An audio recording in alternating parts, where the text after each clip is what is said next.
और स्वामी प्रसाद मौर्य ने दिवाली पर पत्नी का पूजन किया और उसके विवादित बयान जो था उसके बाद उन्होंने ये कहा कि धन की देवी की पूजा के बावजूद भारत गरीब है। 80 करोड़ लोगों के जीने का आधार 5 किलो राशन है।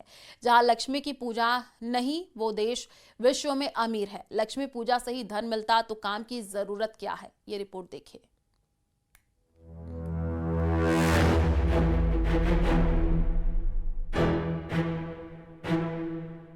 स्वामी प्रसाद मौर्य एक बार फिर विवादों में घिर गए हैं। दिवाली के दिन स्वामी प्रसाद मौर्य ने अपनी पत्नी की पूजा की और तंज कसा। सोशल मीडिया पर पोस्ट कर लिखा, भगवान बुद्ध को नमन वंदन करने के बाद पिछले सालों की तरह इस दीपोत्सव महापर्व पर भी अपनी पत्नी और गृह लक्ष्मी की पूजा अर्चना की। आज धन की लक्ष्मी की पूजा करने से कोई धनी नहीं हो रहा है। अगर धनी होता तो 80 करोड़ परिवार भी खुशहाल जिंदगी जीते होते। धनी होता धन की लक्ष्मी की पूजा करने से तो देश के करोड़ों नौजवानों के सामने, जो बेरोजगार नौजवान हैं जिनके सामने रोजी रोटी के लाले पड़े हैं, रोजी रोटी के लाले नहीं पड़े होते। लक्ष्मी पूजा पर स्वामी प्रसाद मौर्य के तंज पर हनुमानगढ़ी के महंत राजू दास ने पलटवार किया। राजू दास ने कहा कि स्वामी मौर्य न आस्तिक हैं न नास्तिक हैं, वो समाज के लिए खतरनाक प्राणी हैं। एक आस्तिक होता है, एक नास्तिक होता है। स्वामी प्रसाद मौर्य ना आस्तिक में है ना नास्तिक में है। जिस प्रकार से उन्होंने सनातन पे मां लक्ष्मी पर टिप्पणी किया है, दुर्भाग्यपूर्ण है। इसका पुरजोर विरोध करते हैं, निंदा करते हैं। और मैं तो ये कहता हूं कि स्वामी जैसे व्यक्ति को समाज में रहने का कोई अधिकार नहीं है। इनका स्वागत हर एक जगह मुंह काला करके होना चाहिए। यूपी बीजेपी अध्यक्ष भूपेंद्र चौधरी ने कहा कि स्वामी प्रसाद मौर्य राजनीतिक तौर पर हाशिए पर हैं, उन्हें कोई गंभीरता से नहीं लेता, लेकिन सुर्खियों में बने रहने के लिए वो इस तरह की बयानबाजी और हरकतें करते रहते हैं। स्वामी प्रसाद मौर्य जी को अब कोई बहुत गंभीरता से देखो लेता नहीं। वो एक प्रकार से राजनीतिक रूप से हाशिए पर, इस प्रकार की बयानबाजी करके वो मुख्य धारा में बना रहना चाहते हैं। लेकिन प्रदेश की जनता स्वामी प्रसाद जी जैसे लोगों के बारे में समझ चुकी है और उन्हें बहुत को गंभीरता से, उन्हें या उनके बयानों को बहुत गंभीरता से अब लोग लेते नहीं। स्वामी प्रसाद मौर्य अक्सर अपने विवादित बयानों के चलते काफी चर्चा में रहते हैं। 2023 में भी स्वामी प्रसाद मौर्य ऐसी ही कुछ तस्वीरों और देवी लक्ष्मी पर विवादित बयान को लेकर निशाने पर आए थे। Bureau report, news 18। 300 साल पुराना किला, मराठों के गौरव का प्रतीक, शनिवार वाड़ा। इन तस्वीरों के बाद मजहबी विवाद का नया अखाड़ा बना हुआ है। किले के एक बगीचे में कुछ मुस्लिम महिलाएं नमाज पढ़ती हुई दिखाई दी, जिस पर हिंदू संगठनों का गुस्सा फूटा है। देखिए।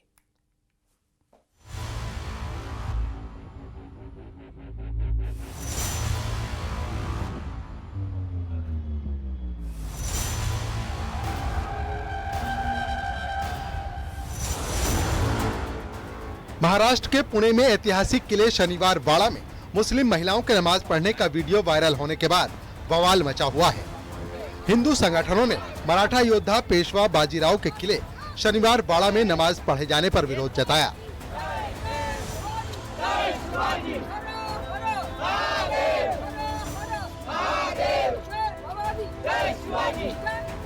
बताया जा रहा है कि ये वीडियो सिर्फ 2-3 दिन पुराना है, जिसमें 3 मुस्लिम महिलाएं किले के अंदर पार्क में नमाज पढ़ती दिखाई देती हैं।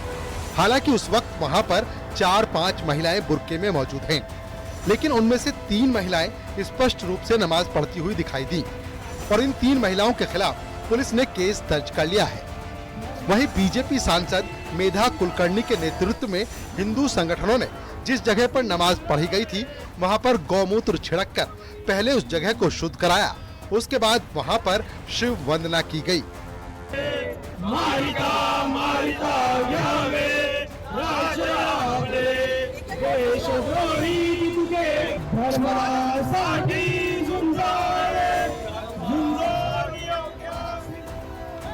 वहीं इस मुद्दे पर अब जमकर सियासत शुरू हो गई है।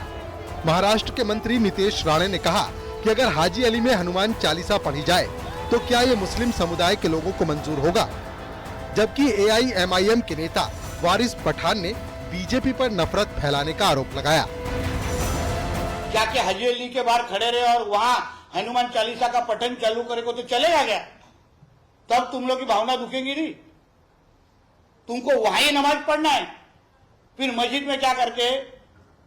मस्जिद में क्या क्या रखा रहता है? फिर जहां प्रार्थना करने के लिए जगह दी है उसने वहां करना चाहिए।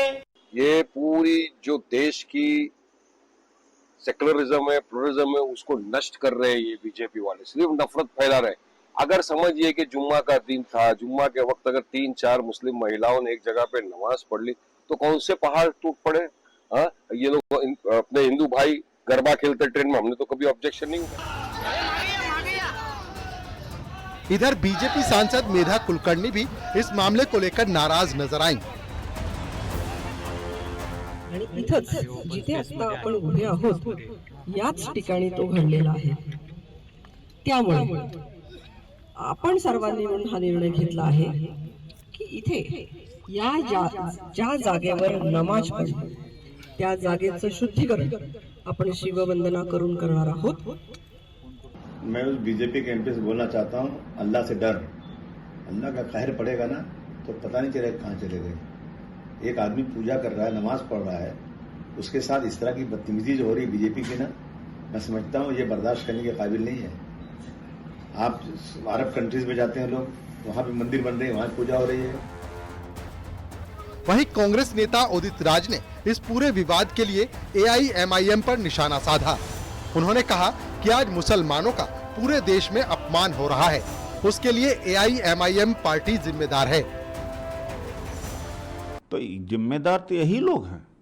अगर आज मुसलमान कम्युनिटी का पूरे देश के अंदर अपमान हो रहा, उनके साथ में दुर्व्यवहार हो रहा, भेदभाव हो रहा है, लिंचिंग होती है, फर्जी मुकदमे में फंसाया जाता है, तो कुछ हद तक ये लोग भी जिम्मेदार हैं। ये एजेंट बने हुए हैं लोग, तो कुछ लोग एजेंट बने हुए हैं, तो ये कैसे आलोचना कर सकते? बता दें, सवाल इसलिए भी उठ रहे हैं क्योंकि शनिवार वाड़ा एक ASI प्रोटेक्टेड मॉन्यूमेंट है जो हिंदुओं के इतिहास और शौर्य का प्रतीक है। ये किसी धार्मिक एक्टिविटी की जगह नहीं है, लेकिन मुस्लिम महिलाओं ने इसका इस्तेमाल बिना इजाजत के लिए नमाज पढ़ने के लिए किया। Bureau report, news 18।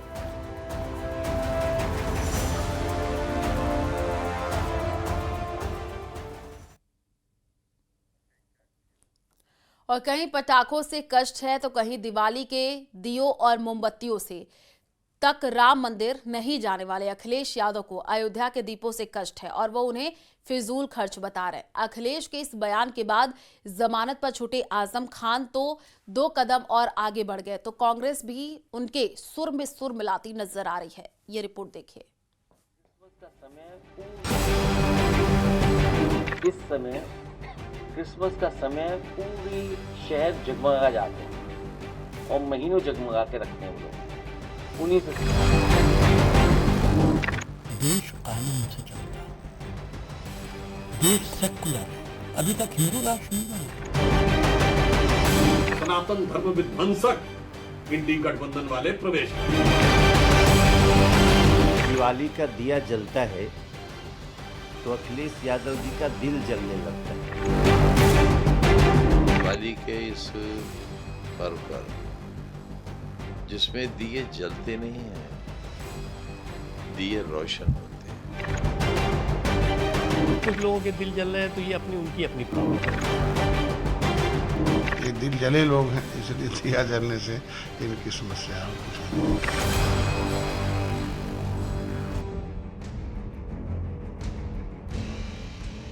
जब दीपावली पर अयोध्या 2 लाख दियों की दिव्यता से रोशन थी, राम मंदिर सोने की तरह चमक रहा था, उस वक्त देश में राजनीतिक धमाके अखिलेश यादव के उस बयान से हो रहे थे जिसमें उन्होंने दीपावली की तुलना क्रिसमस से की है। दीपावली पर दिए और मोमबत्ती जलाने पर देश को क्रिसमस से सीखने की नसीहत दी और दीपोत्सव की त्रेतायुग से चली आ रही परंपरा पर ही सवाल उठा दिए। अखिलेश ने दीपोत्सव के मौके पर हर साल दियों मोमबत्ती की खरीदी की जगह क्रिसमस की तर्ज पर लाइटिंग की व्यवस्था की वकालत करते हुए कहा था कि दियों और मोमबत्ती पर इतना खर्च ही क्यों करना है, जबकि क्रिसमस के मौके पर दुनिया के कई शहर महीनों तक जगमगाते हैं और हमें उनसे सीखना चाहिए। दुनिया में इस समय क्रिसमस का समय पूरी शहर जगमगा जाते हैं और महीनों जगमगा के रखते हैं वो लोग, उन्हीं से सीख लो बस। क्यों खर्चा करना बार बार दियों का, मोमबत्ती का और ये दिमाग लगाना। बहुत सुंदर रोशनी कराएंगे हम लोग। दुनिया में इस समय क्रिसमस का समय पूरी शहर जगमगा जाते हैं और महीनों जगमगा के रखते हैं वो लोग, उन्हीं से सीख लो बस। क्यों खर्चा करना बार बार दियों का, मोमबत्ती का और ये दिमाग लगाना। बहुत सुंदर रोशनी कराएंगे हम लोग। दुनिया में इस समय क्रिसमस का समय पूरी शहर जगमगा जाते हैं और महीनों जगमगा के रखते हैं वो लोग, उन्हीं से सीख लो बस। क्यों खर्चा करना बार बार दियों का, मोमबत्ती का और ये दिमाग लगाना। बहुत सुंदर रोशनी कराएंगे हम लोग। अखिलेश यादव के बयान के बाद आजम खान तो 2 कदम और आगे बढ़ गए। उन्होंने कहा कि जो लोग दिए जला सकते हैं वो सब कुछ जला सकते हैं। दूसरी ओर अखिलेश यादव के बयान का समर्थन करते हुए कांग्रेस नेता भी अयोध्या में भव्य और दिव्य दीपोत्सव कार्यक्रम पर सवाल उठाते हुए नजर आए। उन्होंने कहा कि देश अभी हिंदू राष्ट्र नहीं बना है, इसलिए सरकारी पैसों से ना मोमबत्ती खरीदी जा सकती है और ना ही दिए। दुनिया में इस समय क्रिसमस का समय पूरी शहर जगमगा जाते हैं और महीनों जगमगा के रखते हैं वो लोग, उन्हीं से सीख लो बस। क्यों खर्चा करना बार बार दियों का, मोमबत्ती का और ये दिमाग लगाना। तो फिर क्या उम्मीद करोगे। ऐसे सगाट आई है इसको। बहुत सुंदर रोशनी कराएंगे हम लोग। जिसमें दिए जलते नहीं हैं, दिए रोशन होते हैं। वो लोग जो दिए जलाते हैं वो कुछ भी जला सकते हैं। देश कानून से चलता है, देश सेकुलर है, अभी तक हिंदू राष्ट्र नहीं बना है। संविधान के प्रेम्बिल में लिखा है कि ये सेकुलर देश है, इसलिए कोई भी सरकार किसी धार्मिक मामलात में अपना पैसा खर्च नहीं कर सकती। आप कानूनी व्यवस्था पे पैसा खर्च कर सकते हैं, प्रोसेशन निकल रहा है आप पुलिस और आर्मी लगा सकते हैं, लेकिन सरकार के पैसे से ना दिया खरीदा जा सकता है, ना मोमबत्ती खरीदी जा सकती है। अखिलेश और कांग्रेस के इसी बयान के बाद बीजेपी, वीएचपी सहित कई साधु संत और हिंदू संगठन कह रहे हैं कि अयोध्या की भव्य दीपावली से समाजवादियों का दिल इतना जल रहा है कि वो 100 करोड़ हिंदुओं के धर्म, मान्यताओं और परंपराओं का मजाक बना रहे हैं।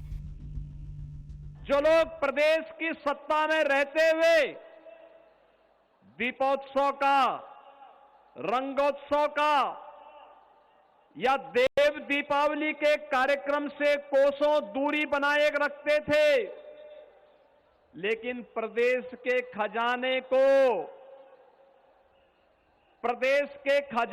को सफाई महोत्सव और कब्रिस्तान की बाउंड्री के नाम पे खर्च करते थे। किसी भी लोकतंत्र में सवाल उठाना गलत नहीं है, लेकिन सवाल ये है कि क्या अखिलेश ऐसे सवाल ईद या क्रिसमस जैसे त्योहारों पर भी उठाते हैं? क्या उन्होंने कभी कहा कि ईद के दौरान सजावट पर इतना खर्च क्यों? क्या उन्होंने कभी सवाल उठाया कि क्रिसमस ट्री पर इतना खर्च क्यों, जबकि क्रिसमस पर दुनिया में हर साल 12 करोड़ पेड़ काटे जाते हैं? न्यूज़ 18 के लिए ब्यूरो रिपोर्ट।